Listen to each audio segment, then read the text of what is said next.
It's trade deadline eve, and there is an eerie quiet around Dodger Stadium. Ooh. The Chargers' plan when players get injured is to shut the hell up about it. And Matthew Stafford makes his reworked contract official. Good morning. I'm James. This is your daily dose of sports and snark for the greatest sports city in the world, Los Angeles. This is the faithful Angelenos morning report. And so it is July 29th, 2024. By the time you see this clip, I'm going to be on a plane heading east for work. The Midwest, in case you are wondering, is kind of gross. I'm not looking forward to it.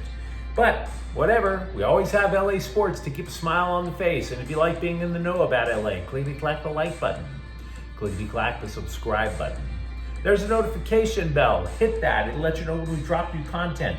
Sharing is caring. Let people know we exist, and by all means comment. Now, before we go through the news and notes, a look at the scoreboard. Dodgers 6, Houston 2. So my question to you about that game is, did you fall for the panic? Did you? Oh no, the Padres are coming. The Padres are coming. Really? Because from where I sit, they're 6.5 games behind. The Dodgers could lose every game for the rest of this week. The Padres could win every game for the rest of this week, and the Dodgers would still be in first place. So that's yet one, that is like the 1 billionth lesson as to why you should not trust the sports press. There is not a race in the NL West.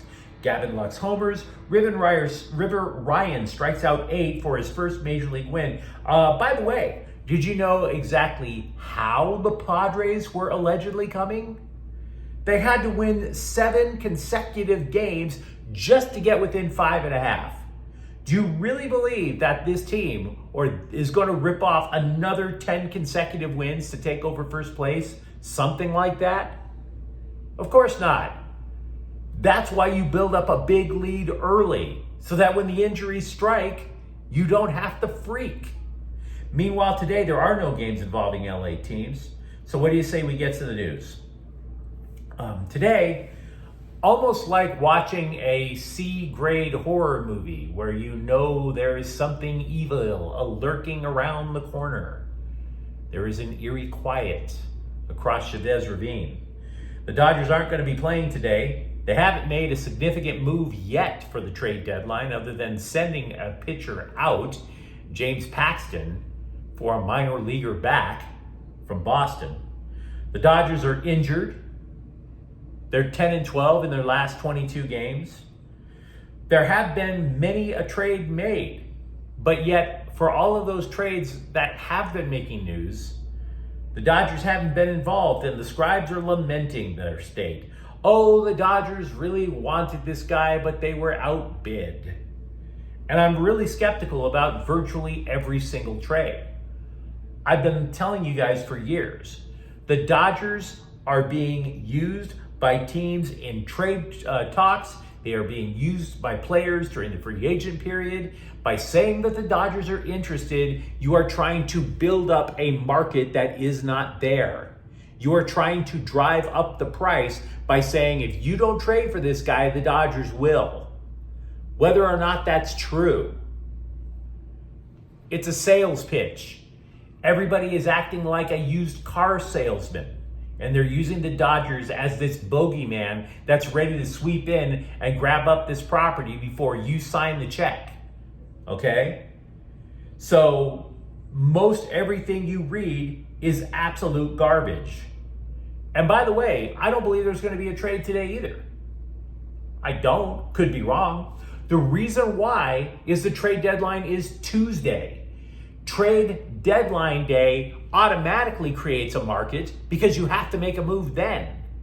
And so it will drive up the price even more. Okay?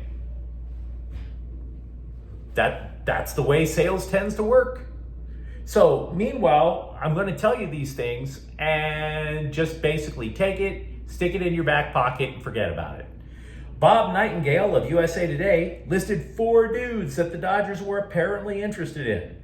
4, which tells me he doesn't know what the hell he's talking about.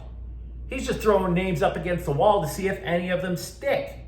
Besides, one of those four names was Isaac Paredes of Tampa Bay, and that dude wound up getting traded to the Cubs. The Athletic have multiple reporters who are saying that the Dodgers are currently trying to land utility man Tommy Edman from St. Louis, which may or may not be true. But this is an odd move because Edman hasn't played this season. He had wrist surgery in the offseason. He sprained an ankle. The dude hasn't even put his bloody cleats on. And we're going to sit there and believe that the Dodgers are going to just open up this high-end minor league system and send the St. Louis Cardinals a bunch of prospects for a utility man. Color me a little bit skeptical. Could happen. Multiple reporters are apparently having multiple sources, so it's a possibility.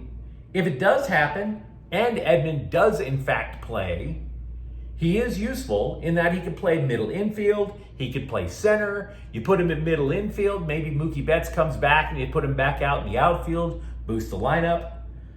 But there's yet another reason why the Dodgers may be so quiet.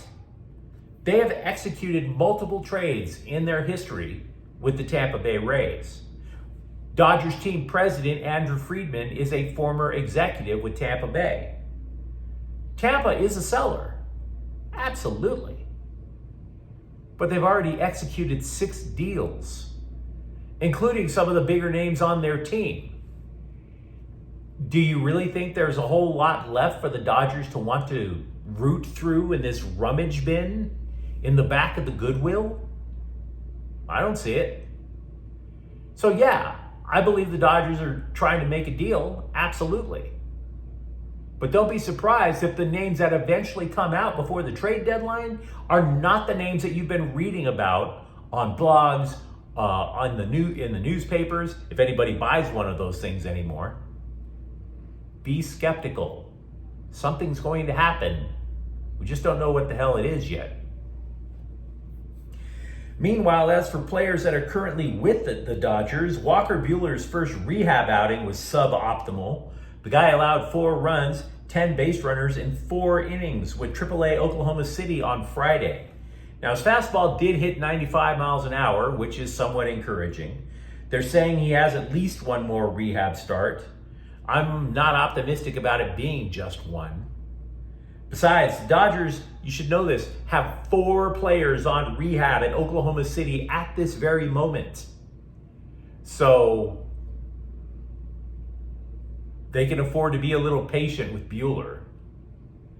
Brusdar Graterol, though, has already made his 6th rehab appearance in the minors, 4 of which came with Oklahoma City.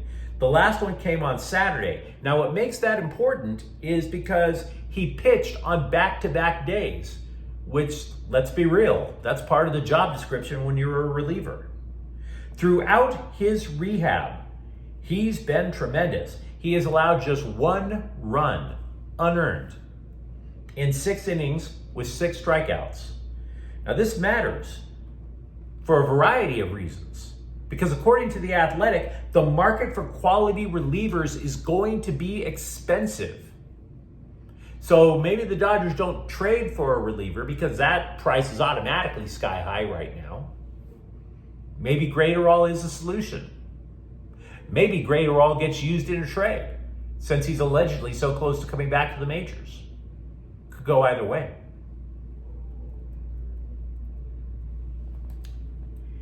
A couple of days ago, we noted that a mere hours after popping his collar about how amazing he's going to be if only the Chargers give him the football, running back J.K. Dobbins left Chargers practice early, presumably injured. Timing is everything in this world. Make sure you are in complete health before you start popping your collar about being an elite athlete. Now, we do know that Dobbins practiced Saturday. He just didn't participate in team drills. Jim Harbaugh wasn't going to dish on it either. Not only on Dobbins, but about left tackle Rashawn Slater, who also left Friday's practice early. The most Harbaugh would say is Slater's, quote, working through something, unquote. Thanks for being so helpful, coach. Don't get me wrong, I'm not sitting there saying, hey guys, psst, Just letting you know, you should totally target my left tackle's knees. I'm not saying you do that, but at least say how long the guy is going to be out. Might be helpful. Nobody appears to be taking the lead in the battle for third safety with the Chargers between AJ Finley and JT Woods. Now, this actually is an important battle going on in the Chargers camp because Derwin James, yes, he's a safety, but the way the Chargers defense is going to be plotted, he might play entire games closer to the line of scrimmage. The Chargers normally are only going to have 2 linebackers. You could see Derwin James play in a linebacker role. You could even see him playing slot coverage up on the line of scrimmage, which means that the Chargers would need that third safety to get significant playing time. Nobody's claimed the job yet. By the way, today's practice for the Chargers will be the first for the team with pads on. Meanwhile, with the Rams, Matthew Stafford has officially signed his new contract yesterday. He's going to get $5 more million this season, and he will also get a better bonus for next season. Now, the contract itself wasn't extended. It's still going to be through 2026, which, fine, because he's 36 right now. You're going to be pushing 40 by the time that contract is up, so I get it. UCLA quarterback Ethan Garbers said running back Keenan Jones, quote, is going to be electric for us. He's going to be all over the place. Running back, returning kicks, he's going to be great, unquote. So that might give you a little glimpse into how the Bruins are going to look with their new offense. Jones is going to be the speed back. This is his 6th college season, and he has never been, quote, the guy in the backfield. If you recall, Chip Kelly kept recruiting his primary backs through the transfer portal. So this time the Bruins are actually going to stay in-house, and they really think they like what they see in Jones. But you let me know what you think in the comments thread. Talk to me about what you think the Dodgers are planning for the trade deadline. Are you apprehensive about it? For that matter, are you okay with the Chargers' plan of shutting the hell up when people get injured? And if you enjoyed the content, don't forget to subscribe to Faithful Angelenos. We're talking LA sports every single day here. Thank you for watching. I'm James. We'll be back tomorrow. Faithful Angelenos is a Kian Portel Queso production. Take care.